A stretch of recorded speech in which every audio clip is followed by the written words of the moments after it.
good evening, good afternoon, and good morning to everyone in the audience, and certainly to our panelists. I am very pleased to welcome everyone to this 3-day global conference of privacy rules. We have 3 sessions, each of them 1 hour only, so we are not taking full 3 days of anyone in the audience, and not certainly the panelists. We are very pleased as Privacy Rules to have some of our most important experts today speaking to you about one of the hottest topics in this moment related to data privacy, which is the one of data privacy in the context of M&A transactions. We have Kelly Dickson moderating this event, speaking to us from Australia, and then she will animate the conversation with our experts from Brazil, Luiza Sato, Mariano Peruzzotti from Argentina. We have Pádraig Walsh from Hong Kong, and we are also very pleased to have Daniel Meyers, president from TransPerfect Legal Solutions, speaking to us from the Americas. As I said, this is the beginning of a 3-day event of Privacy Rules. Tomorrow, we will have another session dedicated to privacy in the gaming and gambling sector. And then the 3rd day will be Thursday, and it will be related to data privacy in international data transfers. All of them certainly very much debated, all of them important for anyone in the audience. May you be a member of a company or an institution, or even general public and people interested in their privacy. I very much invite all in the attendance to use the Q&A to submit questions to our speakers. You can do that any moment. Myself and my team, Alessandro Di Mattia in particular, who I thank, will be organizing your questions, so please do so. You can also use the chat, whatever you prefer, but the Q&A specifically to ask questions to our speakers. We will go through the questions either during the conversation, if our moderator will decide to do so, or otherwise at the very end of this presentation. So I will immediately pass the floor to Kelly. Kelly, thank you very much for accepting moderating this very qualified panel, and thank you all for being there. Thank you very much. Welcome, everyone, and thank you, Andrea, for that introduction. My name is Kelly Dickson, and I'm the Managing Principal Lawyer of the Dandenong, Melbourne, Australian office of McPherson Kelly Lawyers, and I'm very pleased to be joined by this panel of speakers today. As Andrea said, we're going to be kicking off the first of a 3-day panel of sessions here, speaking about some really integral and hot topics at the moment. So the topic for us today is about the privacy pitfalls in M&A transactions.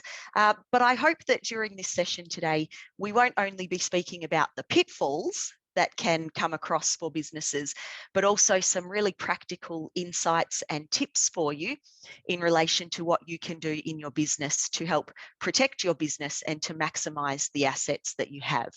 So we're leading the charge for Privacy Rules here today.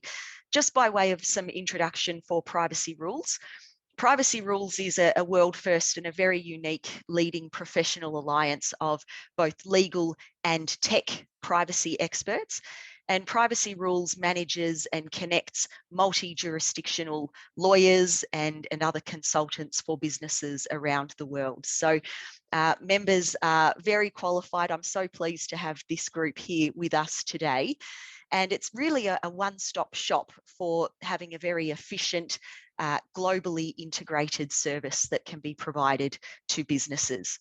So speaking of that global integration, Andrea has already said today that we have got Luiza here with us. We have Mariano, Pádraig, and Daniel as well. So we'll do some introductions as we go through that. But our session here today is focusing on privacy implications, pitfalls, requirements in relation to M&A transactions.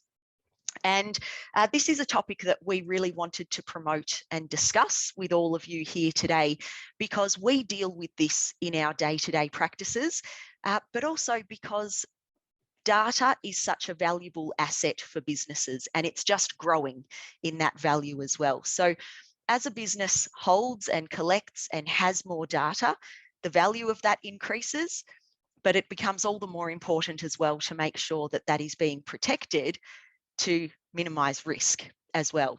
Now, buying or selling a business is often a very exciting time. It's a very, very busy time as well.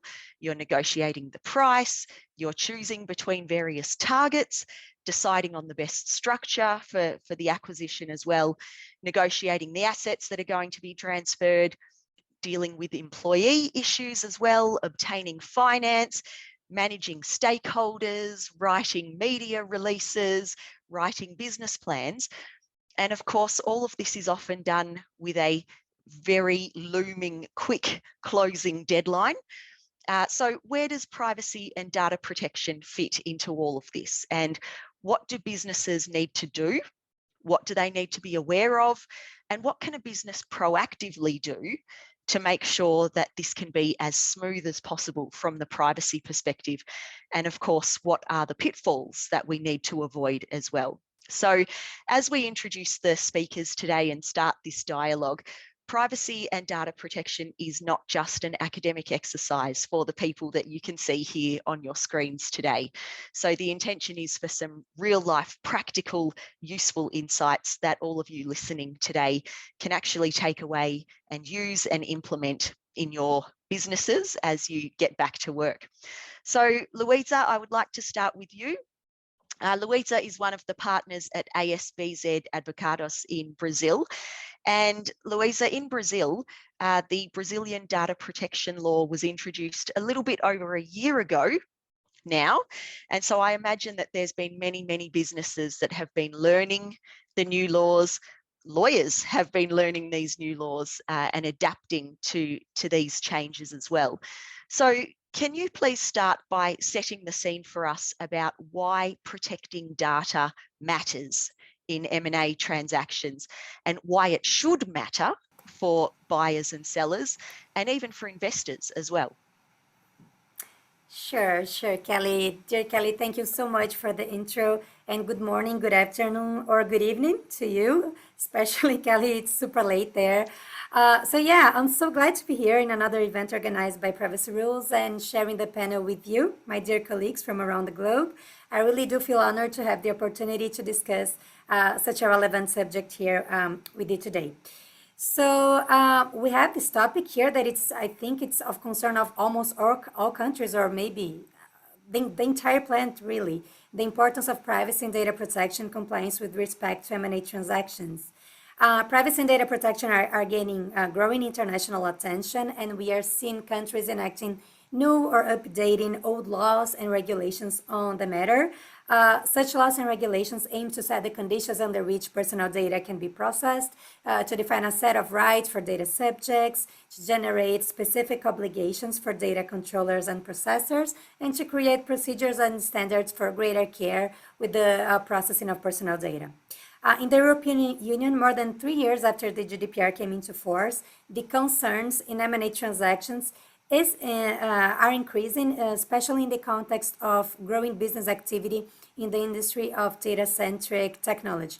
And yes, Kelly, as to my context here in Brazil, the Brazilian data protection law, we call it LGPD, has been in force for a little over 1 year. And what I can say as to my country is that the awareness on data protection is rapidly increasing, including in M&A transactions. And the consequences of non-compliance with the LGPD are not limited to the administrative sanctions, but also court convictions, cost of legal and expert fees, reimbursements involving litigation, and of course damages to a company's reputation and market position. And the situation is even more relevant here because LGPD sets forth that the fine can be calculated based on the groups or conglomerate billing in Brazil. In this sense, in an M&A scenario, the parties may be subject to penalties far beyond the value of the assets directly involved in the potential transaction. So if a target company has failed to process personal data consistent with the applicable data protection laws, the entire business model may not be viable. Also, the consequences may arise years after the acquisition, affect the worries investors, and becomes a point of attention in the due diligence and business valuation. Basically, buyers and investors are worried with One, how they can become liable for violations of the applicable laws even prior to the acquisition. And two, how such laws could impede them to generate the return of investment that they are looking for. And a recent data site research showed that 55% of the companies said that they have been involved in M&A transactions that have been suspended due to concerns about the target's data protection practice. So that's a lot. And last year, the ICO, which is the UK Information Commissioner's Office, issued a fine of £18.4 million against Marriott International Inc. for violations of the GDPR after investigating a breach of a database containing personal data from customers. Marriott acquired such database after purchasing the hotel chain Starwood in 2016. So we are not talking just in theory, we can see this in practice as well. And it's not easy to identify such breaches by buyers and investors, but a robust assessment of the target's data protection policies and practices can at least provide some assurance that the company has taken its responsibilities seriously. Of course, this can increase the due diligence workload and may extend the negotiation deadlines, but I'm sure my pal here, Mariano, will talk about this after me. And for the sellers, the ability to evidence a clear and consistent approach towards data protection will for sure increase its credibility with potential acquirers and investors. And the target's information assets can account for a significant portion of its valuation. Data value underpins many of those transactions. Just to exemplify, in 2017, the US giant telecom Verizon obtained a $350 million discount on its purchase of Yahoo when finding out that Yahoo had suffered a series of data breaches. Also, players who don't spend time on data protection policies and practices may find out in the middle of the negotiations that they don't actually have the right to pass the legacy data to a buyer, reducing it, which will reduce its value if that's something that the buyer is betting on.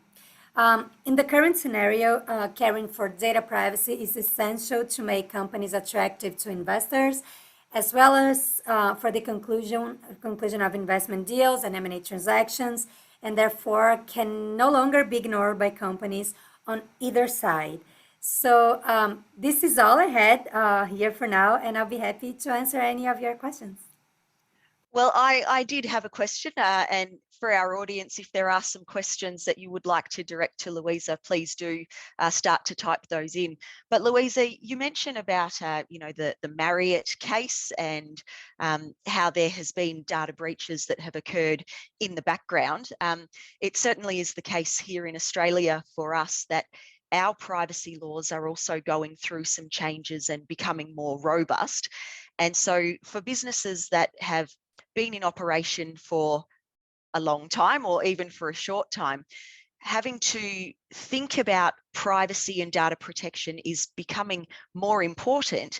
But you mentioned about these legacy issues that can be sitting in the background as well.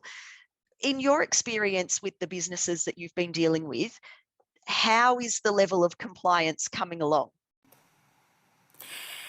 Yeah, I would say it's a really a bad picture here, but I would say that none of the target companies that were the object of our deals here in my law firm, none of them were in full compliance with the LGPD.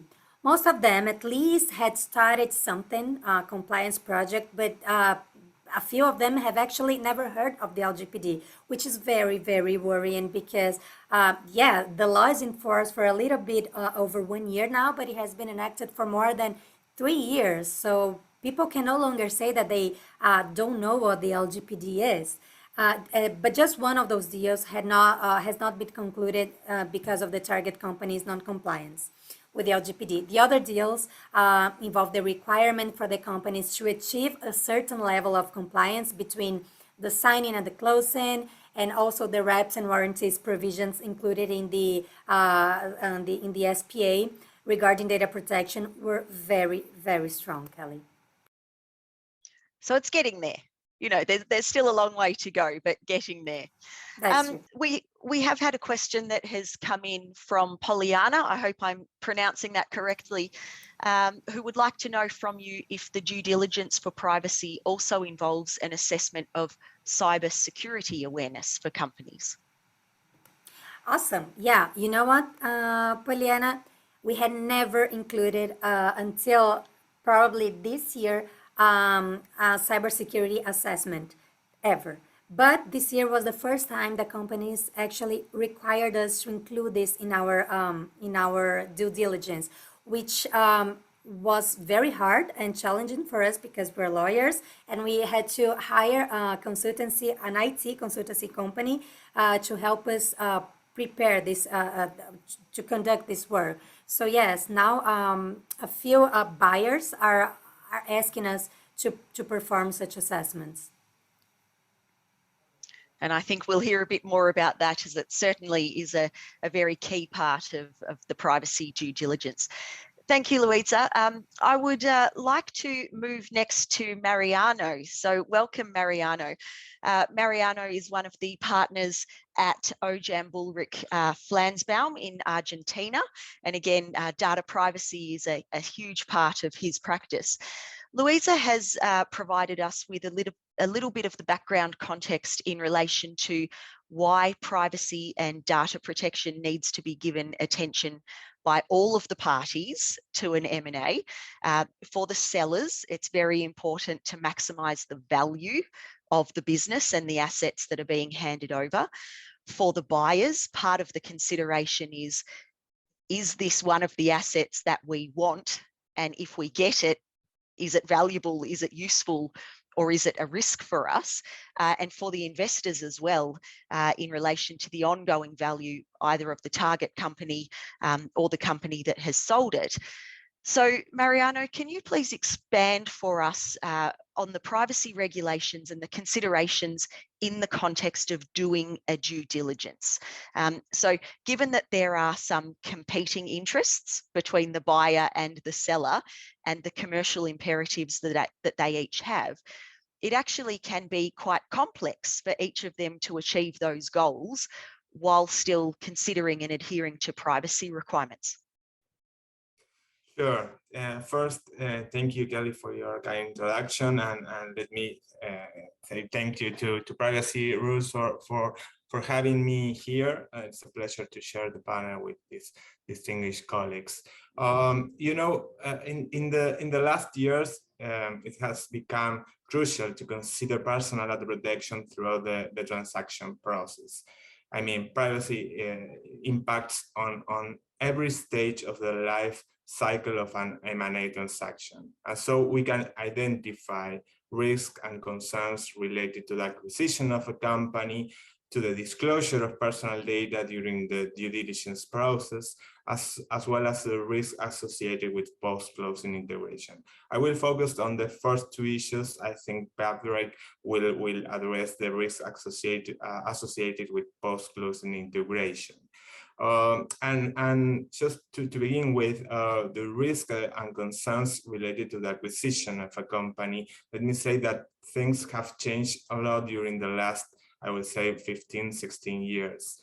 A few years ago, buyers in mergers and acquisition conducted very limited privacy or cybersecurity diligence, and purchase agreements rarely included specific privacy and security risk. In fact, it was not common to include privacy and data protection aspect in the checklist before when conducting this kind of audits. But today this has changed a lot. Today, substantive privacy diligence is often imperative, and most transaction agreements now contain robust provisions relating to data protection. These significant changes have resulted not only from the dramatic increase in cyber attacks, but also in the regulatory landscape. I mean, we are seeing a lot of regulations and I mean, laws enacted in different countries, data protection authorities complementing the different laws, as well as court decisions on privacy different actors. So this makes the regulatory landscape very complex to address when conducting this kind of due diligence or in the context of an M&A transaction. So privacy diligence has become essential for buyers seeking to avoid onboarding data protection liability through their acquisitions. In fact, we shall consider that buyers may be exposed to significant financial and reputational risk from privacy and cybersecurity issues inherited through an acquisition. Luiza has mentioned the case of Marriott. It's very important here. I will not expand on this as it was already addressed by Luiza, but let me say that something that the UK Information Commissioner Office mentioned during the investigation, the ICO mentioned that or ruled that the Marriott failed to undertake, I'm quoting, sufficient due diligence when it bought Starwood hotels and should have done more to secure its system. So it's very important when we are dealing with this kind of transaction to consider data protection during the due diligence process, because the data protection and cybersecurity issues, because once the transaction is concluded, we are incorporating all the assets and also all the problems that the company have before this transaction take place. We have a similar case here in Argentina. We have advised a buyer on a transaction, an online travel agency company, and one of the biggest here in Argentina, that has suffered a cybersecurity incident before this due diligence have initiated, 2 or 3 years before the transaction. And once we detected this cybersecurity, this incident, things have changed a lot. I mean, privacy was one of the most important issues to consider in the negotiation. The most important issues to consider, no labor matters, no tax concerns, no corporate issues. Privacy was the main aspect to deal with this, and the negotiations was kind of very complicated due to these specific facts. So in extreme cases, result from due diligence could lead a buyer to walk away from the transaction. This is the reason why it's so important to consider privacy and cybersecurity during the due diligence exercise. Or in other cases, more commonly, buyers should use the results of their due diligence investigation to obtain contractual protections or risk allocations by means of reps and warranties, covenants, or even a price reduction, if that were the case. So it's very important to conduct this due diligence exercise. But at the same time, before signing, buyers often request a large amount of information as part of the diligence. And there we have another problem, because as you may know, there are many regulations around the globe that restrict the disclosure of information. So, and this, it's very important here, because according to most of the regulations around the globe, the definition of personal data is very broad and includes almost any kind of information, as long as it is associated with a person, a legal entity, or an individual. In fact, here in Argentina, legal entities are also protected by the personal data protection law. So, and even in straightforward bricks and mortar transactions where personal data is not the core of the seller's business, privacy also has to be considered before sharing the information. And this is important because, as in any kind of data protection activity or task, we have to establish a legal basis. And during the early stages of a transaction, it may not be possible to establish a legal basis. For instance, here in Latin America countries, most of the Latin America countries, we don't have the legitimate interest as legal basis for the data processing activities. In fact, in Argentina, the consent is the main rule to validate a data processing activity. So, although we have some list of exceptions to this consent rule, in any case, it will be hard to obtain a consent in the context of the due diligence, because as we all know, this kind of transactions in the early stages are confidential. So it is almost impossible to just look for the consent of employees or clients, customers, and so on and so forth. So this is quite challenging when dealing with this kind of transactions, at least here in Latin America. And how do businesses in Latin America deal with that challenge? You know, all around the world, I think one of the complex parts of this is that, as you say, each country has got a different definition for what is personal information, or different restrictions on what is the basis for being able to deal with that.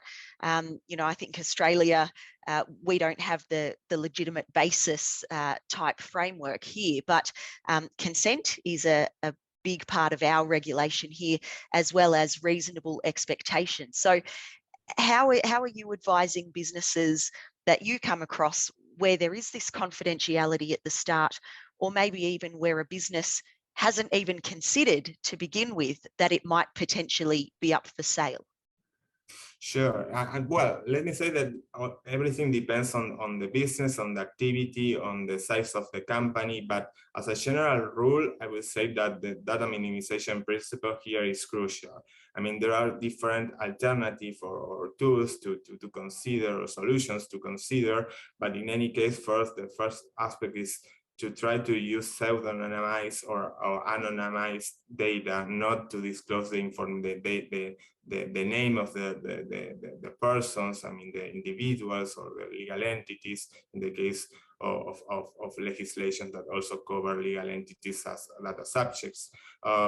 It should also be considered where the name of the data subject needs to be disclosed in each cases. We face cases of due diligence where the target just provide the list of the employees with the name and the salary or benefits, and probably this is not essential for the purpose of analyzing any contingency from a labor law perspective. Also, the data processing agreements, in that specific case or any kind of agreement, it should be considered whether it is necessary to provide all the information included in the agreement, or just by uploading the templates, this will satisfy the requirements of the buyer. Also, to ensure that the data process is limited to what is necessary to fulfill the purposes of the processing. This is an assessment that should be conducted in each case. There is another way to deal with this, is that you should stagger the stagger of the disclosure of personal information. I mean, to restrict the information disclosed at the very beginning of the due diligence process, because in some cases the transaction is just not starting, that the buyer is considering whether it will make an offer to the seller. So in those cases, probably it could be considered whether certain personal data can be provided or not, or could be provided at a later stage of the due diligence process, once the buyer send a formal request on this specific aspect. Another aspects to consider are the security measures, and of course here every information should be secure. The buyer must be, the seller must entrust providers that can guarantee the security of the information once the data is uploaded in the virtual data room. Also, confidentiality measures to consider. Any subject or any employee or member of the company advising the buyer should be subject to strict confidentiality duties, as well as the buyer and any entity advising the buyer during the transaction.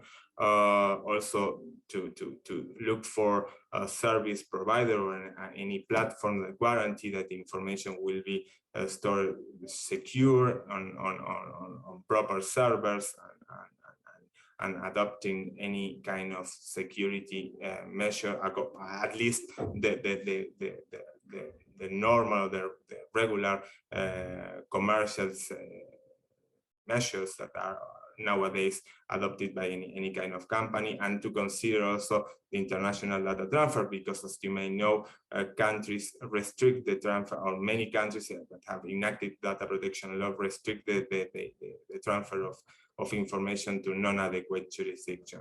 In any case, I think that DPOs and privacy pros should participate during the transaction process, advising each company, I mean the target or the buyer, to properly address these problems or these challenges before, in order to prevent any violation of privacy regulations. Yeah, thank you, Mariano. It certainly is the case that privacy and consideration of these issues is not just an add-on, just near closing anymore. You need to have your data privacy officers, your lawyers, your consultants involved right from the beginning to make sure that the arrangement is being structured the right way so that it can be as smooth as possible. Now, we have had a couple of additional questions that have come in about this, and I think that Mariano has been able to demonstrate that, you know, the country that you're in has got its very specific laws, but then depending on where the data will be flowing to and where it will be flowing through also is one of these considerations as well. And it can be quite difficult at the beginning, where you're just starting to structure this and work out what's going to happen, to try to work out what that basis can be. Now, some of the questions that have come in from our audience today have been in relation to how in-depth should the due diligence process be, particularly because the due diligence work can be quite time-consuming and quite expensive as well. So this question from Georgia, I would just like to flag this one and park it as we introduce Daniel for his discussion, and I'll introduce Daniel in a moment there. Bonnie has also offered a comment and a question in relation to diversity-related data, and how there's been a few due diligence requests that are related to that. So one of the questions here is about on an international scale, particularly for deals relating to the US, but with diversity data that might be requested, a question there is about whether it is personal data or whether it is aggregated or anonymized, and whether that truly actually is the case. Because it may well be traceable in certain circumstances or in certain levels of the organisation. So this is where I'd like to introduce Dan. I think those two questions and comments are a perfect segue for us to talk about TransPerfect. Now, Dan used to be a lawyer, now is a consultant in relation to integrated data management solutions, and TransPerfect is one of those information governance platforms. So the TransPerfect service offering is a technology solution that is designed with privacy and information governance absolutely front and center. And so I'm sure that when we're hearing some of these questions about how time consuming, how expensive is this due diligence process, it will be music to the ears of some of our listeners today. So can you tell us about your experiences and the benefits of using information technology and information governance to reduce the privacy and security risks that are faced by businesses? Yeah, absolutely. Thanks, Kelly, for having us and leading us through this discussion and journey. And thanks to PrivacyRules for setting this up. And of course, to our audience for joining, whether it be morning, afternoon, or evening where you are. We've heard a lot from Luiza and Mariano about the important role that data plays in an M&A transaction. And of course, for many companies, their most valuable asset is their data. And I think it's fair to say at this point that for all companies, data is a valuable asset and also a source of potentially significant liability and exposure. I think that the Marriott Starwood acquisition that both Luiza and Mariano mentioned is the perfect example. And one of the aspects of that it's important to focus on is the timeline. It was Starwood that experienced a data breach in 2014. 2 years later, Marriott acquired Starwood. And then 2 years after that, the breach became known. They realized there was a breach 4 years ago, and yet Marriott still experienced a significant fine of over 18 million pounds. And that's why the ICO focused, as Mariano mentioned, on the due diligence process. The interesting thing is that for forever, companies, when going through an M&A process, have focused on what assets they want to acquire versus carve out of a transaction, what business units, what retail service lines, what hard assets like real estate holdings should be included, should be carved out. And only recently have parties to M&A transactions only started to think in those terms when it comes to data. What do I want to acquire? The corporate crown jewels, whether that's source code or customer lists or business intelligence, historical business intelligence. What do I want to acquire? But also, what do I want to carve out? Whether that be data related to business units I'm not acquiring, whether that be troves of personal data that doesn't create any benefit to the acquiring company, but does create significant exposure. Whether that be just what I call digital debris, the legacy data that companies hoard forever because they don't know what else to do with it. You don't want to acquire that huge background of data. So the idea of being able to carve out data sets to bring over as part of an acquisition is incredibly powerful, but also incredibly challenging, because we all know that the modern IT ecosystem is expansive, it's diverse, so many platforms, so much data. We no longer talk about data in terms of gigabytes or even terabytes. We talk about hundreds of terabytes, or we talk about petabytes of data for larger companies. So the challenge is, how does one even attempt, whether during the due diligence process or even post-close integration, to separate the digital wheat from the chaff? How do you go about doing that? And it is challenging and it is hard, but fortunately, there is a new cutting edge area of technologies that facilitate doing exactly that. And what I'm going to do is I'm going to share a couple of slides because it's so much easier to talk about these types of tools with a visual aid. I call these platforms data aggregation platforms. To be perfectly honest, there is no sort of market common parlance to describe them because it is all so cutting edge. Some people refer to these as data lakes or data warehouses. I think of them more as data aggregation technologies. And what they do is it's a single technology platform that reaches out to and connects to other data sources. So you can imagine the acquirer targeting the target company's data sources, connecting to all of the different data sources that they can access. And when a connection is established, the target data source is scanned so that all of the metadata and all of the content, the actual substantive content of their data, of their files and documents is searchable. It can be investigated. You could do automated identification of personal data. How much is there? What types is there? It unlocks so much potential in terms of how to go about assessing, conducting due diligence, analyzing the target company's IT ecosystem. This comes up in the due diligence process for certain, trying to get a better sense of the volume and location, not only of personal data, which is incredibly important in terms of maintaining or managing exposure under privacy rules, but also other aspects, the crown jewels. If I am acquiring a company, because what I really want is their technology, their software, their source code, is that source code so prevalent across their IT ecosystem that every employee has access to it. Every employee that decides they don't want to come along with the acquisition and they're going to go start a competitive product or a competitive business line has access to it. It's not only a way to control and manage privacy and security risk, but also to better understand the IP that's being acquired and the value and the exclusivity to that IP that's going to come out of the transaction. So it really unlocks so much ability during that due diligence process, but equally as importantly, post-closing during the integration and migration process. And I'll circle back and talk about a lot of the use cases in a couple of minutes.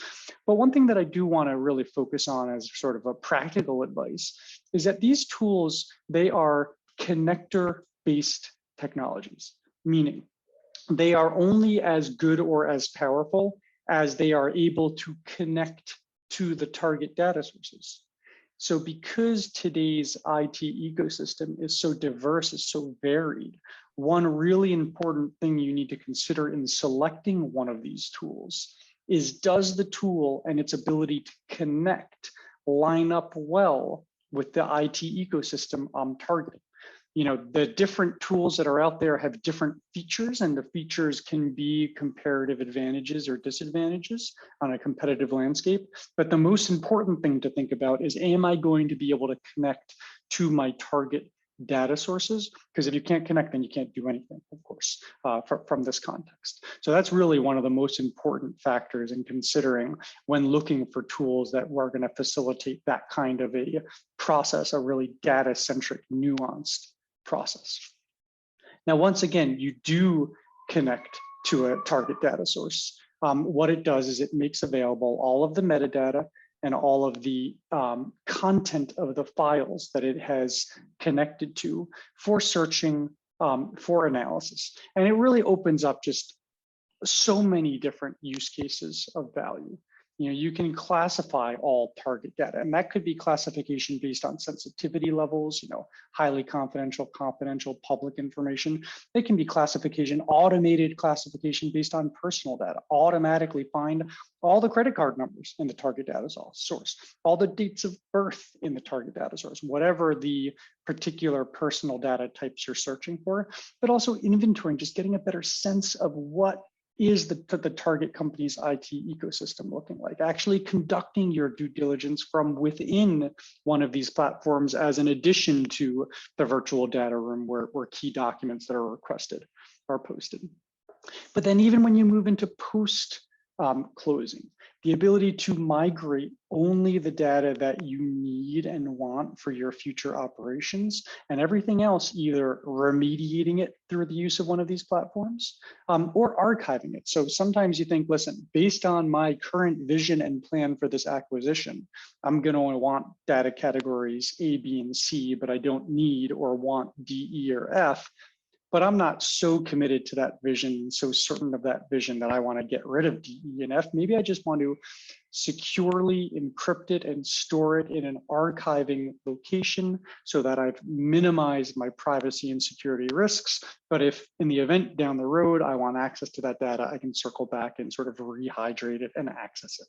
So just so many different use cases from both a due diligence context, but also from a post-closing integration, which can be such a challenging thing when you're taking two complex IT ecosystems and trying to combine them into one.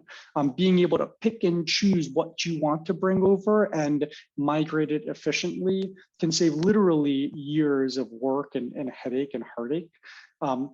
So again, new cutting edge area of tools, super useful, super powerful in the M&A context.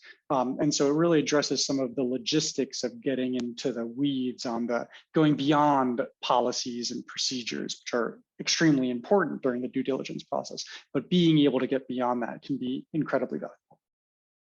And getting those insights in relation to what is actually the data that is there, helping to identify what those risks are. And in relation to responding to some of these queries, the due diligence process can be very, very time consuming, particularly when there's these very vast amounts of data. And so tools like this can help to automate some of that process of categorizing and checking where the data is. But equally, if we're talking about needing to anonymize some of that data as well, there is the the capacity and the ability to redact information and to permanently delete it, isn't there? That's correct. That's correct. And that's in particular when it comes to personal data, whether it's sensitive personal data or other categories, of course, as mentioned, it's going to change jurisdiction by jurisdiction, but the ability to redact files either at their source location or even redact them and then bring them over to the virtual data room to address the very concerns that Mariano was mentioning about there's limits on how much you can disclose in the due diligence process under various jurisdictions' privacy laws.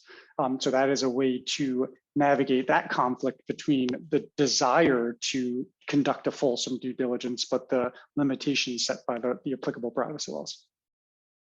Yeah, very, very useful. So certainly a financial investment is involved with these types of tools, but it does need to be considered alongside the manual labour time and also the risk minimisation benefits that can be achieved from this as well. So some great practical tools to be able to use there. So I'd like to now move to Pádraig Walsh. Last by no means least, though, Pádraig, for you, we've journeyed through this session about why data protection matters and why it's so important to plan for the transaction that is to occur. We've spoken about the actual due diligence process and some of the conflicting issues that occur there as well. And Dan has outlined for us some of the tools that can be used to practically assist. But once that transaction has progressed to completion, once the media releases have been made and the celebrations have all occurred, the privacy and data protection impacts don't stop there though, do they? What are your thoughts on some of the data protection issues that are related to that post-acquisition transitional phase and integrating the data into the new business? Well, Kelly, let's get commercial about this. There's been a lot of law and technical law and now also the technology aspects. Let's look at this from the perspective of a DPO. A DPO is notified that there's going to be an acquisition. He knows that there's going to be a new problem set that lands on his desk one day imminently in the future. What is he worried about? And how does he get involved in managing those worries and those concerns? Now, we've already mentioned, I think, a few times in the course of the presentation so far about how data privacy and data protection has risen the agenda insofar as M&A is concerned. But I'll say something controversial here. It hasn't risen far enough, because if it rose far enough, DPOs would be involved in the deal structuring at a far earlier stage and would be proactively empowered to be able to engage with deal teams as acquisitions proceeded. That, in my experience, hasn't happened as yet. You still have this silo between a deal team running a transaction and a DPO who's going to inherit problems potentially in respect of the data that is transferred across or that he inherits. And there isn't that communication there right from the outset to try and manage those risks. So when should a DPO get involved and get started in respect of an impending deal?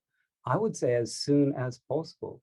And he should use the opportunity to speak to the business units and in his own team in terms of understanding what is needed on the buyer side when they acquire various databases.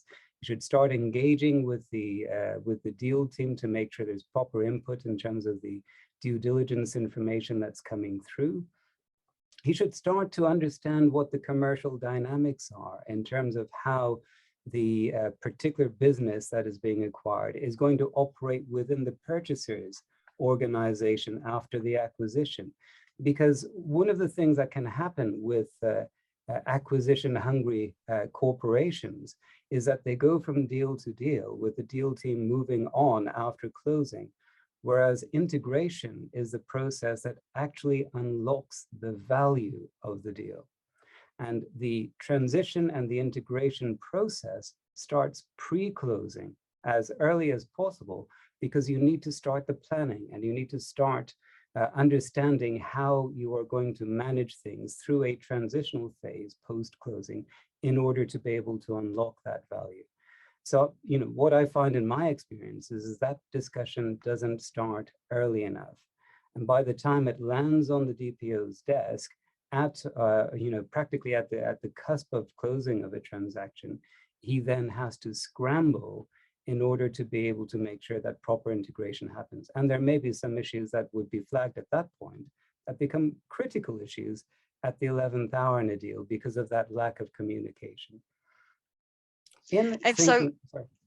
I was going to say, what are some of your tips for DPOs to be able to get involved as early as they can? Well, the first thing is they need to know a deal is happening. So hopefully that will come through in terms of in the grapevine early doors. After that, it is to look at the due diligence questionnaire, for instance, to make sure that the right questions are being asked and the right information is coming through. When I was speaking about what is the commercial intent post-closing, it will be around things like, well, is it intended that the acquired business will still operate largely independently afterwards? Sometimes that is an acquisition strategy that corporations deploy. Or is it something where there's going to be a full onboarding and integration across group systems? Now, if you look at that from a data protection and privacy perspective, there are different issues that will arise. So if you've got something that is still going to operate as a substantially independent business post-closing, then you might ask yourself, well, how is data protection governed within that separate business unit post-closing? Is there, for instance, an automation tool to assist? If there is an automation tool, is it the same automation tool that is used across the rest of the group? And if there isn't an automation tool, but there should be, where does the cost for that sit? What you might find is that the remediation that is required after closing has a price tag attached to it that hasn't really been gauged and assessed before you've closed on the deal. And you can't just lump that onto the budget that's allocated to an existing privacy team, because that is scoped for their particular privacy issues pre-acquisition. If that kind of analysis is done before closing, where you can see some of the issues that might be coming through that will need remediation, and the DPO will be experienced enough to be able to put a budget around that, that budget can then become a tool in respect of the negotiation. It may require some discussion or renegotiation of the price. It may require additional budgeting resource to be found from different quarters in order to be able to finance it, because it may not purely be a privacy or data protection issue. It may be a human resource issue. Maybe the acquired business doesn't have a DPO in respect of a jurisdiction where that's necessary and essential. These kinds of things can be fleshed out beforehand, priced, budgeted, and then incorporated into a transitional services agreement that manages that integration afterwards. And it comes from a different perspective, doesn't it? The due diligence questionnaire is often very vanilla in relation to, is there a privacy policy? Are there various consent forms that are used? But these integration issues for the ongoing operation of the business don't necessarily, they're not captured by that standard question that appears in the questionnaire. So having that additional perspective about, how this is actually going to roll out into the future, or how it's perceived that it's going to roll out, does mean that the business can flavour then what needs to be done in readiness for the acquisition, but also in the months that come afterwards. Well, I can give you a couple of examples of that, Kelly. And in terms of, if you look at something that is a, what might be a pure vanilla questionnaire, where it might focus on what you might describe as the public-facing documents. More important would be, what is potentially existential risk privacy-wise on day one post-closing? And how is the business you're acquiring equipped to deal with those things? So if you're a DPO and closing plus 2 days, there's a data breach in respect of the acquired business. How are you going to handle that as a DPO? Now, if you think of that as a potentially serious issue, and then you rewind from that, and then you start asking yourself, well, what do I need to know from a due diligence exercise to be equipped with the knowledge or awareness that I would be able to manage that circumstance if it happened immediately post-closing? Because if it does happen post-closing, that's on your watch, that's your responsibility. And if you've got mandatory data breach notifications in various jurisdictions, you need to be able to firstly meet that, but you also know that there is almost immediately going to be some form of an inquiry or investigation where all the creepy crawly things that are going on in the undergrowth of the acquired business are going to be inspected and brought out to light. So thinking with that lens and doing so from a very early stage will help to equip the business to be able to meet those obligations and for the DPO to be able to meet his responsibilities post-closing.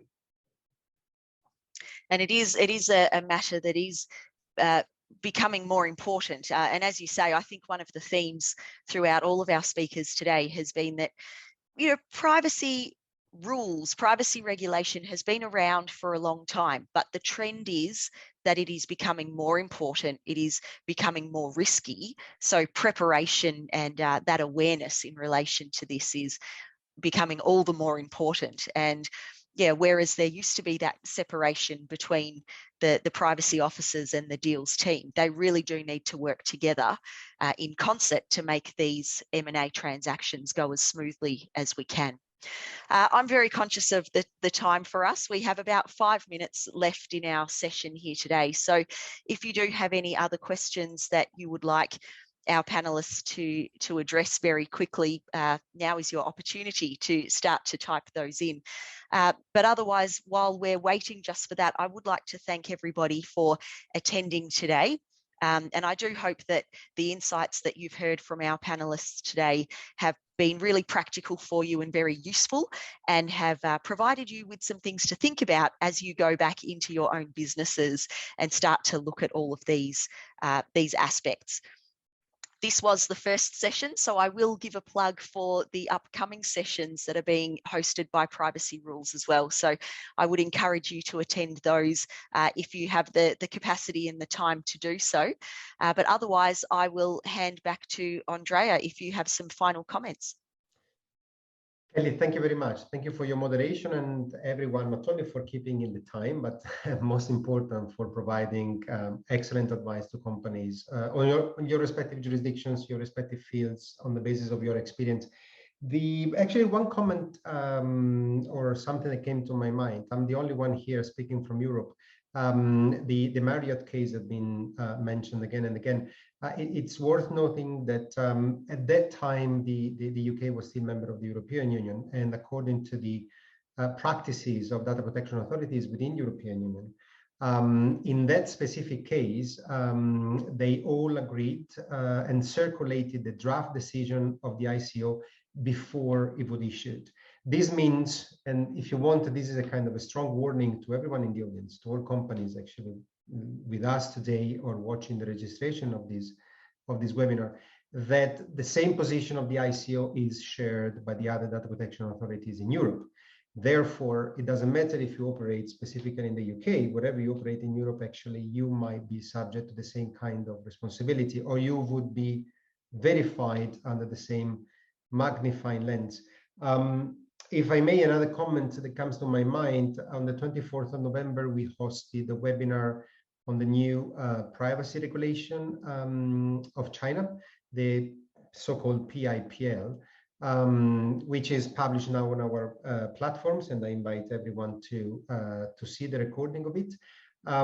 Specifically, that piece of law foresees assessments also for what concerns cybersecurity measures. It was one of the questions from the audience.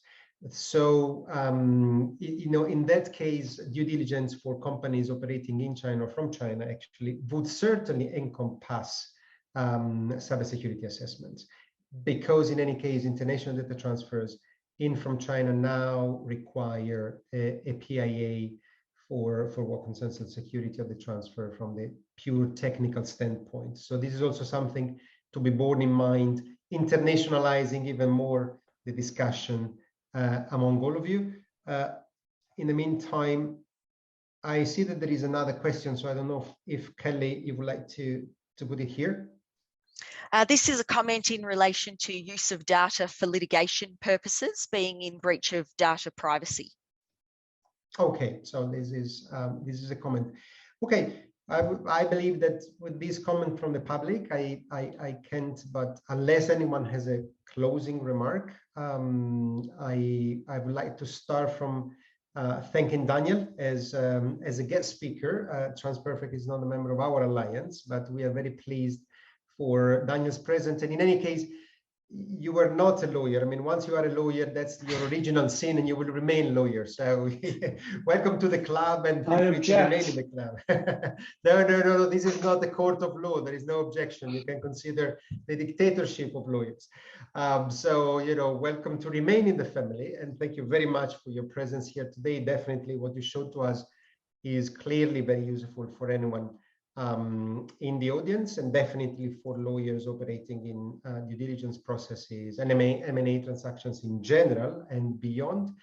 Kelly, thank you so much for a very dynamic animation and moderation of this session. We really appreciate that, especially at late hours, being in Australia. So evidently your knowledge pairs with your energy. And thanks a lot also to Pádraig, being likewise at late hours in Asia, and to Luiza and Mariano for being with us from Latin America. And I invite everyone still with us today to follow us in the next 2 days and beyond on PrivacyRules platforms. Thanks a lot, everyone, again. Thank you. Thank you. Bye. Thank you. Thanks, everyone.